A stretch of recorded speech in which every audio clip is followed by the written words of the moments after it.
आता आता एक नवीन चर्चेला निघली आहे की कुठेतरी आरक्षणाबाबतीत सगळ्यांनी मिळून लाईव्ह चर्चेला बसलं पाहिजे. याच्याकडे कसं बघता? नाही नाही, काय असतं हे बहाणे हे बहाणे द्यायचं असल्यावर इतके दिवस लागत नाहीत. विरोधी असो किंवा सत्ताधारी असो, हे बहाणे बनवायचे आणि समाजात गैरसमज पसरत समाज येड्यात काढायचा, हे यांचा धंदा असतो.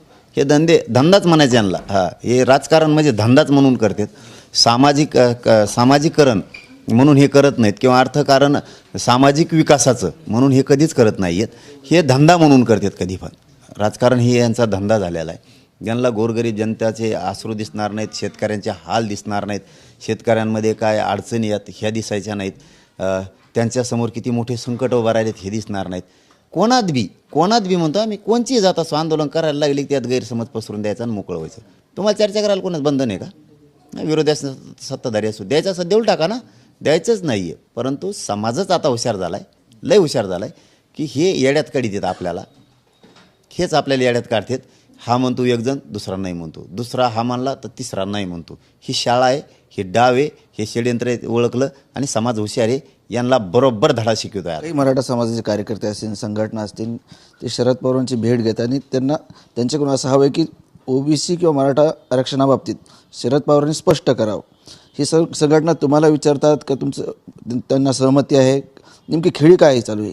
नाही, ती खेळी काय ते मला नाही माहीत आणि मी सांगू शकत नाही काय खेळी आहे का कोणाची नाही आहे. मी एवढंच सांगू शकतो, माझ्या समाजात सरकार आणि विरोधी पक्ष कधीच गैरसमज पसरू देणार नाही. त्याचं कारण मी चर्चा करताना ही व्यासपीठावर लाईव्ह केलेली, पारदर्शक केलेली. कारण मी माझ्या समाजासाठी कोणत्याही थराला जायला तयार असतो. मी कोणाला मॅनेज होत नाही, इकत नाही. लाईव्ह केल्यामुळं प्रश्न कोणाचेच नाही आहेत. म्हणजे काय चर्चा झाली काय नाही झाली ही प्रश्न कोणाचाच असू शकत नाही. ज्या सत्ताधाऱ्याला किंवा विरोधकाला काय माहिती पाहिजे तर 11 महिन्यापासून ती लाईव्ह चर्चा झाली त्यांनी ती बघावं. आम्ही काय नोकर नाहीत त्या विरोधी पक्षाची किंवा सत्ताधाऱ्यांची की तुला आमची काय चर्चा झाली म्हणून सांगायला यायला. ते बघणे. द्यायचं नाही तर नाटक करायचं द्यायचं नाही म्हणून आणि आमच्यात गैरसमज पसरायचा होणार नाही. पण समाजाची भावना आहे आरक्षणाविषयीची, काही गोष्टी समजून घ्या. याला वेगळं रूप देण्यापेक्षा किंवा वेगळा रंग देण्यापेक्षा घराघरातल्या मराठ्यांची भावना आहे की विरोधी पक्ष आणि सत्ताधारी का आरक्षण देत नाही. समाज तर विचारणार प्रश्न. मराठा आरक्षणाचा विषय असेल, तुम्ही सरकारसोबत जी चर्चा करता किंवा ओबीसी आरक्षणाचा बचाव आरक्षणाचा विषय हाकेंचा असेल, परंतु शरद पवार असं म्हटलेत की सरकारनं तुम्हाला काय बोललेत किंवा हाकेंना काय बोललेत हे स्पष्ट करावं. तुमच्या काही जे चर्चा झाल्यात जगजाहीर झालेत, परंतु शरद पवारांनी असं बोलणं की सरकारनं स्पष्ट करावं की तुम्हाला काय शब्द दिलेस, हाकेंना असेल किंवा तुम्हाला असेल. आता काय शब्द दिले त्याविषयी गेले ना जणून ते शिंदे साहेबाकडं.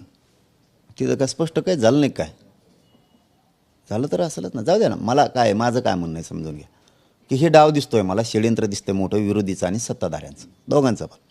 एकाने इकडे वेगळं बोलायचं, एकाने तिकडे तिकडं बोलायचं आणि मराठ्यांना येड्यात काढायचं आणि आचारसंहिता लुस्तर असंच झुलत ठेवायचं. मराठी लागले म्हणा तयारीला. मराठी तयारीला लागले, झुलवत नाही ठेवू शकत मराठ्याला तुम्ही. ते दिवस गेले आता येड्यात काढायचे समाजाला. जनतेला येड्यात काढायचे दिवस संपले. आम्हाला आमच्या जातीपेक्षा लेकरापेक्षा काय मोठं नाही. काही मोठं नाही. तुम्ही किती येड्यात काढतात. पण एक खरं आहे, समाजात प्रचंड नाराजी आहे सरकारविषयी, विरोधी पक्षाविषयीसुद्धा प्रचंड रोष आहे. समाज प्रश्न तर विचारणार ना. कारण सगळ्यांचं मत आरक्षण आहे आणि सगळेजण आरक्षण मागत आहेत. मग आता प्रश्न तर विचारणारच ते, कारण शेवटी समाज आहे. सगळ्यांचं म्हणणं तर एकच आहे, आरक्षण द्या. ते तर प्रश्न विचारणारच ना. फक्त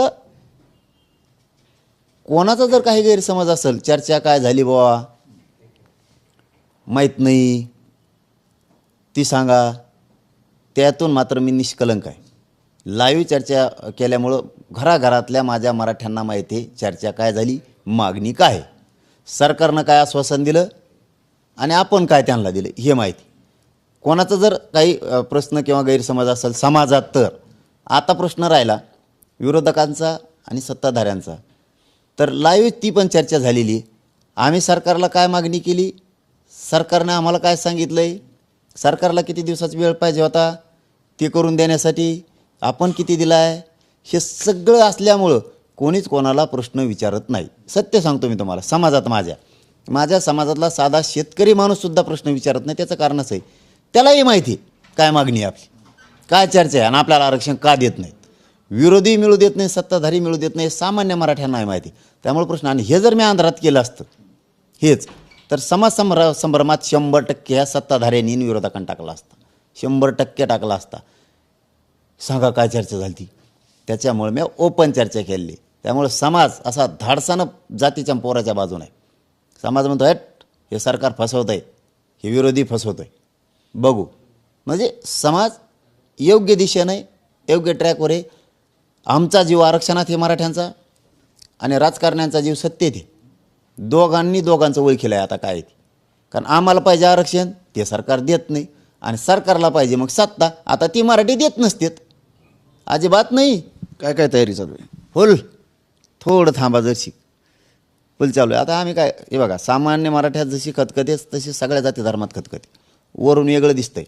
धनगर बांधवात समाजात सामान्यात नाराजी, दलित मुस्लिमात सामान्यमध्ये नाराजी, बंजारा बांधव असो, बारा बलुतेदार असो, सगळ्यांमध्ये, राजपूत असो, कायखडी समाज, सगळ्यात खतखते आतमधून. खूप खूप लिंगायत समाज असो की प्रचंड खतखते. वरून दिसतं फक्त ते, आतून खतखते भयानक.